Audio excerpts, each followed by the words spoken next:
اے اہل اسلام، اب اللہ اور اس کے رسول کی طرف سے ان مشرکوں سے جن سے تم نے عہد کر رکھا تھا بیزاری اور جنگ کی تیاری ہے۔ سو مشرکو، تم زمین میں 4 مہینے چل پھر لو اور جان رکھو کہ تم اللہ کو عاجز نہ کر سکو گے، اور یہ بھی کہ اللہ کافروں کو رسوا کرنے والا ہے۔ اور حج اکبر کے دن اللہ اور اس کے رسول کی طرف سے لوگوں کو آگاہ کیا جاتا ہے کہ اللہ مشرکوں سے بیزار ہے اور اس کا رسول بھی۔ اب اگر تم توبہ کر لو تو تمہارے حق میں بہتر ہے، اور اگر نہ مانو تو جان رکھو کہ تم اللہ کو ہرا نہیں سکو گے۔ اور اے پیغمبر، کافروں کو دکھ دینے والے عذاب کی خبر سنا دو۔ البتہ جن مشرکوں کے ساتھ تم نے عہد کیا ہو اور انہوں نے تمہارا کسی طرح کا قصور نہ کیا ہو اور نہ تمہارے مقابلے میں کسی کی مدد کی ہو، تو جس مدت تک ان کے ساتھ عہد کیا ہو اسے پورا کرو، کہ اللہ پرہیزگاروں کو دوست رکھتا ہے۔ پس جب عزت کے مہینے گزر جائیں تو مشرکوں کو جہاں پاؤ قتل کر دو، اور ان کو پکڑ لو اور گھیر لو، اور ہر گھات کی جگہ ان کی طاق میں بیٹھے رہو۔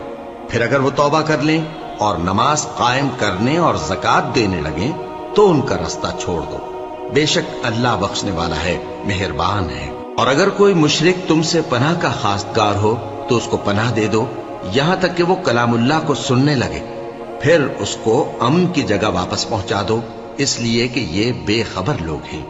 بھلا مشرکوں کے لیے جنہوں نے عہد توڑ ڈالا، اللہ اور اس کے رسول کے نزدیک عہد کیسے قائم رہ سکتا ہے؟ ہاں، جن لوگوں کے ساتھ تم نے مسجد حرام یعنی خانہ کعبہ کے نزدیک عہد کیا ہے، اگر وہ اپنے عہد پر قائم رہیں تو تم بھی اپنے قول و قرار پر قائم رہو، بے شک اللہ پرہیزگاروں کو دوست رکھتا ہے۔ بھلا ان سے عہد کیوں کر پورا کیا جائے جب ان کا یہ حال ہے کہ اگر تم پر غلبہ پالیں تو نہ قرابت کا لحاظ کریں نہ عہد کا۔ یہ منہ سے تو تمہیں خوش کر دیتی ہیں، لیکن ان کے دل ان باتوں کو قبول نہیں کرتے، اور ان میں اکثر نافرمان ہیں۔ یہ اللہ کی آیتوں کے عوض تھوڑا سا فائدہ حاصل کرتے اور لوگوں کو اللہ کے رستے سے روکتے ہیں۔ کچھ شک نہیں کہ جو کام یہ کرتے ہیں برے ہیں۔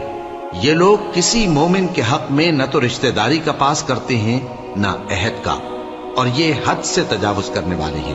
اب اگر یہ توبہ کر لیں اور نماز پڑھنے اور زکوٰۃ دینے لگیں تو دین میں تمہارے بھائی ہیں، اور سمجھنے والے لوگوں کے لیے ہم اپنی آیتیں کھول کھول کر بیان کرتے ہیں۔ اور اگر عہد کرنے کے بعد اپنی قسموں کو توڑ ڈالیں اور تمہارے دین میں تانا زنی کرنے لگے تو ان کفر کے پیشواؤں سے جنگ کرو، ان کی قسموں کا کچھ اعتبار نہیں ہے، عجب نہیں کہ اپنی حرکات سے باز آ جائیں۔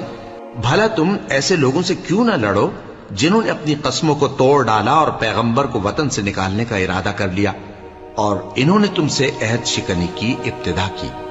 کیا تم ایسے لوگوں سے ڈرتے ہو؟ سو ڈرنے کے لائق تو اللہ ہے اگر تم ایمان والے ہو۔ ان سے خوب لڑو، اللہ ان کو تمہارے ہاتھوں سے عذاب میں ڈالے گا اور انہیں رسوا کرے گا، اور تم کو ان پر غلبہ دے گا، اور مومن لوگوں کے سینوں کو شفا بخشے گا، اور ان کے دلوں سے غصہ دور کرے گا، اور اللہ جس پر چاہے گا توجہ فرمائے گا، اور اللہ سب کچھ جانتا ہے، حکمت والا ہے۔ کیا تم لوگ یہ خیال کرتے ہو کہ بے آزمائش چھوڑ دیے جاؤ گے؟ اور ابھی تو اللہ نے تم میں سے ایسے لوگوں کو پرکھا ہی نہیں جنہوں نے جہاد کیا، اور اللہ اور اس کے رسول اور مومنوں کے سوا کسی کو دلی دوست نہیں بنایا، اور اللہ تمہارے سب کاموں سے واقف ہے۔ مشرکوں کا کام نہیں کہ اللہ کی مسجدوں کو آباد کریں جبکہ وہ اپنے آپ پر کفر کی گواہی دے رہی ہوں۔ ان لوگوں کے سب اعمال بیکار ہیں اور وہ ہمیشہ دوزخ میں رہیں گے۔ اللہ کی مسجدوں کو تو وہ لوگ آباد کرتے ہیں جو اللہ پر اور روز قیامت پر ایمان لاتے اور نماز پڑھتے اور زکوٰۃ دیتی ہیں، اور اللہ کے سوا کسی سے نہیں ڈرتے۔ یہی لوگ امید ہے کہ ہدایت یافتہ لوگوں میں سے ہوں۔ کیا تم نے حاجیوں کو پانی پلانا اور مسجد حرام یعنی خانہ کعبہ کو آباد کرنا اس شخص کے اعمال جیسا خیال کیا ہے جو اللہ اور روز آخر پر ایمان رکھتا ہے اور اللہ کی راہ میں جہاد کرتا ہے؟ یہ لوگ اللہ کے نزدیک برابر نہیں ہیں، اور اللہ ظالم لوگوں کو ہدایت نہیں دیا کرتا۔ جو لوگ ایمان لائے اور وطن چھوڑ گئے اور اللہ کی راہ میں مال اور جان سے جہاد کرتے رہے، اللہ کے ہاں ان کے درجات بہت بڑے ہیں، اور وہی مراد کو پہنچنے والے ہیں۔ ان کا پروردگار ان کو اپنی رحمت کی اور خوشنودی کی اور بہشتوں کی خوشخبری دیتا ہے جن میں ان کے لیے ابدی نعمت ہے، اور وہ ان میں ہمیشہ ہمیشہ رہیں گے، کچھ شک نہیں کہ اللہ کے ہاں بڑا صلہ تیار ہے۔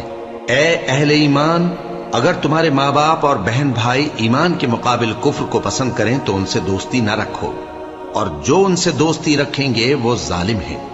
کہہ دو کہ اگر تمہارے باپ اور بیٹے اور بھائی اور بیویاں اور خاندان والے اور مال جو تم کماتے ہو اور تجارت جس میں مندی سے ڈرتے ہو اور مکانات جن کو پسند کرتے ہو اللہ اور اس کے رسول سے اور اللہ کی راہ میں جہاد کرنے سے تمہیں زیادہ عزیز ہوں تو ٹھہرے رہو یہاں تک کہ اللہ اپنا حکم یعنی عذاب بھیجے، اور اللہ نافرمان لوگوں کو ہدایت نہیں دیا کرتا۔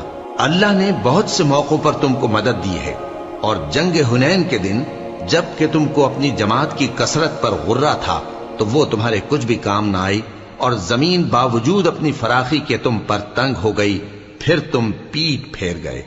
پھر اللہ نے اپنے پیغمبر پر اور مومنوں پر اپنی طرف سے تسکین نازل فرمائی، اور تمہاری مدد کو فرشتوں کے لشکر جو تمہیں نظر نہیں آتے تھے آسمان سے اتارے، اور کافروں کو عذاب دیا، اور کفر کرنے والوں کی یہی سزا ہے۔ پھر اللہ اس کے بعد جس پر چاہے مہربانی سے توجہ فرمائے، اور اللہ بخشنے والا ہے، مہربان ہے۔ مومنوں، مشرک تو پلید ہیں، تو اس برس کے بعد وہ مسجد حرام یعنی خانہ کعبہ کے پاس نہ جانے پائیں، اور اگر تم کو مفلسی کا خوف ہو تو اللہ چاہے گا تو تم کو اپنے فضل سے غنی کر دے گا۔ بے شک اللہ سب کچھ جانتا ہے، حکمت والا ہے۔ جو لوگ اہل کتاب میں سے اللہ پر ایمان نہیں لاتے اور نہ روز آخر پر یقین رکھتے ہیں اور نہ ان چیزوں کو حرام سمجھتے ہیں جو اللہ اور اس کے رسول نے حرام کی ہیں، اور نہ دین حق کو قبول کرتے ہیں، ان سے جنگ کرو یہاں تک کہ ذلیل ہو کر اپنے ہاتھ سے جزیہ دینے لگیں۔ اور یہود کہتے ہیں کہ عزیر اللہ کے بیٹے ہیں، اور عیسائی کہتے ہیں کہ مسیح اللہ کے بیٹے ہیں۔ یہ ان کے منہ کی باتیں ہیں، پہلے کافر بھی اسی طرح کی باتیں کہا کرتے تھے، یہ بھی انہی کی ریس کرنے لگے ہیں۔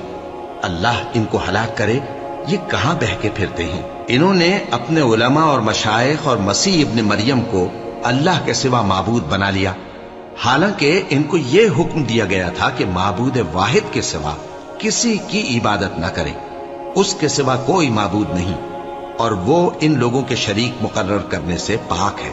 یہ چاہتے ہیں کہ اللہ کے نور کو اپنے منہ سے پھونک مار کر بجھا دیں، اور اللہ اپنے نور کو پورا کیے بغیر رہنے کا نہیں، اگرچہ کافروں کو برا ہی لگے۔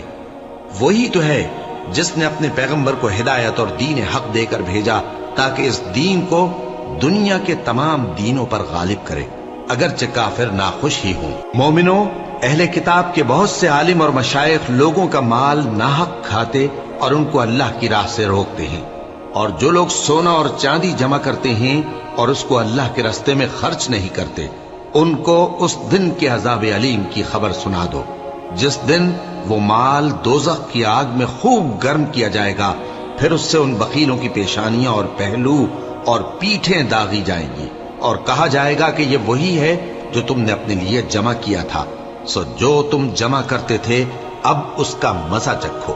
اللہ کے نزدیک مہینے گنتی میں 12 ہیں، اس روز سے کہ اس نے آسمان اور زمین کو پیدا کیا۔ اللہ کی کتاب میں سال کے 12 مہینے لکھے ہوئے ہیں، ان میں سے 4 مہینے ادب کے ہیں، یہی دین کا سیدھا رستہ ہے۔ تو ان مہینوں میں قتال ناحق سے اپنے آپ پر ظلم نہ کرنا، اور تم سب کے سب مشرکوں سے لڑو جیسے وہ سب کے سب تم سے لڑتے ہیں، اور جان رکھو کہ اللہ پرہیزگاروں کے ساتھ ہے۔ ادب کے کسی مہینے کو ہٹا کر آگے پیچھے کر دینا کفر میں بڑھ جانا ہے، اس سے کافر گمراہی میں پڑے رہتے ہیں۔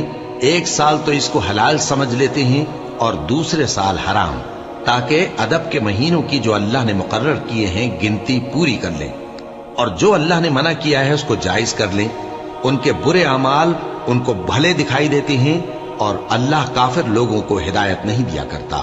مومنوں، تمہیں کیا ہوا ہے کہ جب تم سے کہا جاتا ہے کہ اللہ کی راہ میں جہاد کے لیے نکلو تو تم زمین سے چپکے جاتے ہو، یعنی گھروں سے نکلنا نہیں چاہتے؟ کیا تم آخرت کی نعمتوں کو چھوڑ کر دنیا کی زندگی پر خوش ہو بیٹھے ہو؟ سو دنیا کی زندگی کے فائدے تو آخرت کے مقابل بہت ہی کم ہیں۔ اگر تم نہ نکلو گے تو اللہ تم کو بڑی تکلیف کا عذاب دے گا، اور تمہاری جگہ اور لوگ پیدا کر دے گا